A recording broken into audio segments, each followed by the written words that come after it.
реален, в мечтите ни безсмъртни устремен, а неговият подвиг легендарен е съвестта на всеки идващ ден.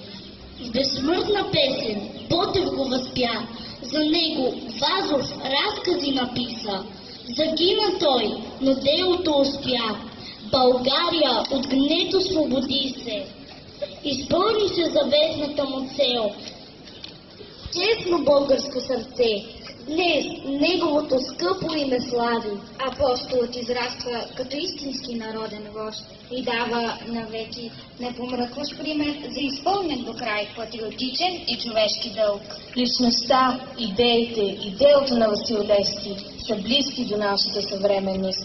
Колко много апостолът на свободата обогатява мислите и делата на днес. По-малко себе си, повече народа да съхраним, да не бъдем безчувствени, пред очите разплакани, да си кажем кривиците и напред да вървим. Трябваш ни, дяконе!